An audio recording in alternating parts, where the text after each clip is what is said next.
Hello everyone and welcome. This is my fourth blog for my TCH 219 class, Dr. Purcell. Obviously it's a video blog. There's a really cool reason that I want to do a video blog this week, but I'll get to that in a minute. I kind of do want to go over some of the other cool things that I did in class last couple of weeks. And I want to start with something really cool was a listening activity where the students were able to see how audio and visual work together really well. And the way they did that was, Mr. Tuvey, my teacher, did that, was he played The Sorcerer's Apprentice. You know, the one from Fantasia with Mickey Mouse and the brooms, da da da da da da da da da da, that one, Sorcerer's Apprentice. He played that, and then he showed the class the clip of it happening while it was playing. So we listened to it and then saw how it went along with the visual of the movie. That was really cool. I really liked that the students got to see how well audio and visual work together, and that's something that I would like to implement in my classroom as well. He started by asking, what is a sorcerer? What is an apprentice? And things that lead up to this specific text. And they just got to see how these things that we're talking about, they got to see how music is important even in these things. So we're talking about Sorcerer and Apprentice, and they all, they love Mickey Mouse and all that stuff, and then they can see the relevance of music in that thing that they already like.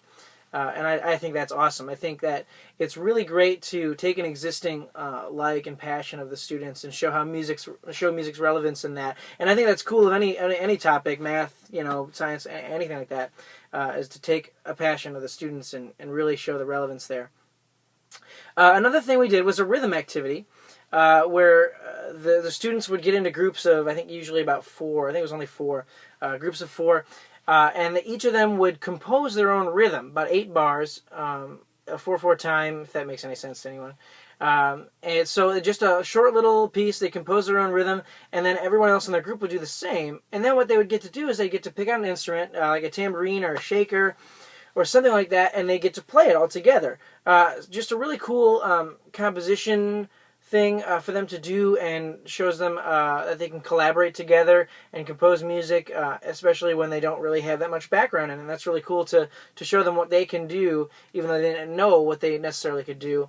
It's cool they got to make up their own rhythm, and just a really good introduction to that rhythmic things, and just rhythmic things to come in that area.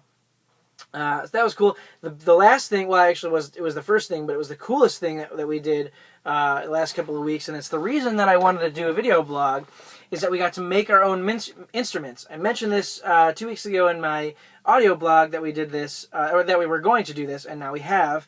And I bought some supplies to make my own instrument, and I can show you through video how to make a few instruments with just a couple of things, like this thing of PVC, and this thing of PVC, and this thing of PVC. There's a lot of PVC involved, but I'm going to make 2 different instruments, and I'm actually going to show you tell you how to make a couple more. And we did this in class, and the students were able to do it themselves through, just an instruction sheet, and it was really, really cool to watch. I loved being there that day. So that was cool. So we're going to start with by making a drum. A lot of students made a drum. A lot of students made a drum, and I'm going to use this. Most drums are put, like, back in the time they put an animal hide on it or something, stretch it. Now it's pretty similar to that, but it's not exactly that. So you stretch something and you put it over the head, and then you'd be able to play it. And some drums even had something on the bottom. This drum is not going to have anything on the bottom.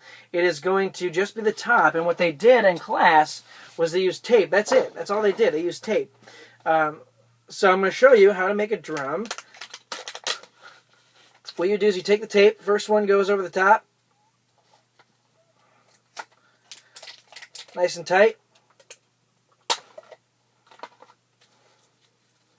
just like that, pretty easy. And now, once you reinforce this and put a lot of tape on the top, it'll eventually be sturdy enough to kind of hit like a drum. Oh, that wasn't good.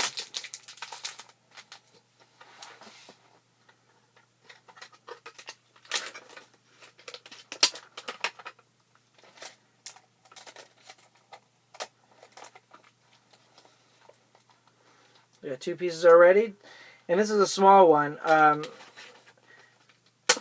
There was one group that took an entire trash can to do it, and that was their whole point for the whole thing, was just to do a drum on the trash can. Other students had had ones a little bit bigger than this that they were going to tape, but for demonstration purposes, it works exactly the same. You can take any type of PVC.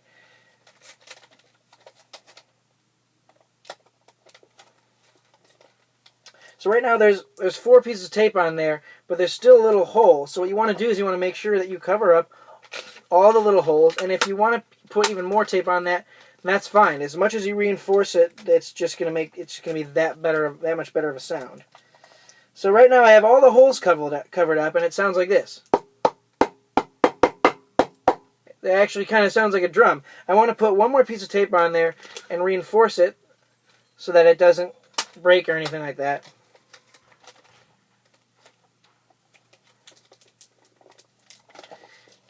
And so now with just that tape and some PVC, and I have a drum. Right? Pretty cool. The coolest thing, actually, about this is that some of the students would take other pieces of PVC and attach them to change the pitch of the drum. So I'm going to use this and attach it here, but listen to the pitch of the drum. Now when I attach this,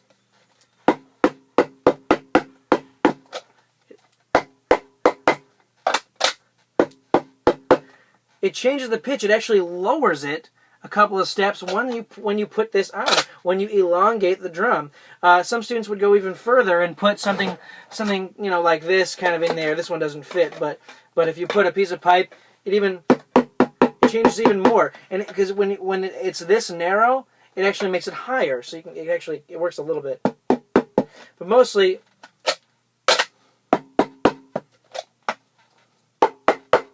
Pretty cool. Changes the pitch. So that's one thing that you can do, and then one way to change it too. And then the other instrument I show you is a shaker or a rain stick. And it's actually going to be a rain stick because of how long this is. When you put beans in it, and it'll be a rain stick because it'll fall down as opposed to when just shaking it. When it's shorter, when it's this much shorter, you'll be able to shake it and it'll sound like a shaker, which is another thing that we had a group doing. But we did have a group doing rain stick. So what you want to do is first take a piece of paper, and the reason you do this and you put it over the top is because you don't want the beans or whatever you're using to spill out. And obviously, so you cover up the ends, but you use paper because you don't want them to stick to the tape that you put there. So I'm going to put some tape there around it.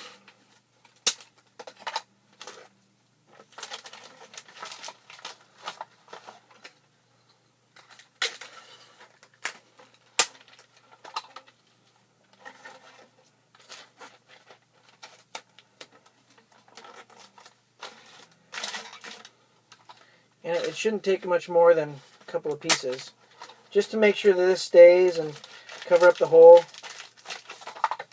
So that's it's pretty sturdy. So now what you want to do is put the beans in.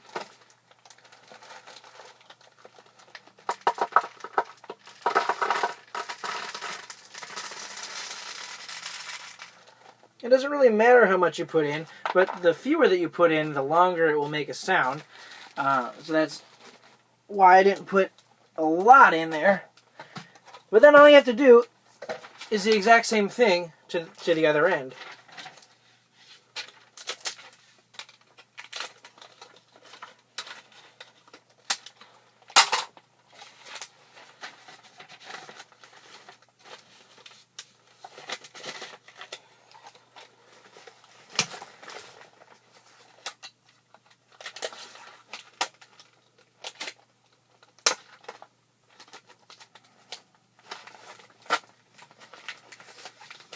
I'll put one more on there.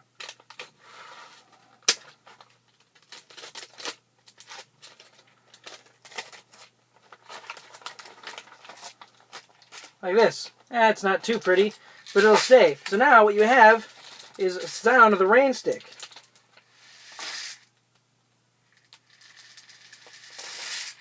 And it can also actually be used as a shaker if you wanted to do that.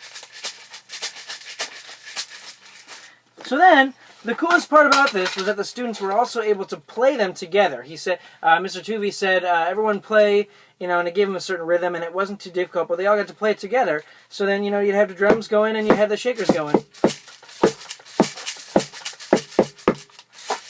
Something like that. I mean, playing two instruments at once.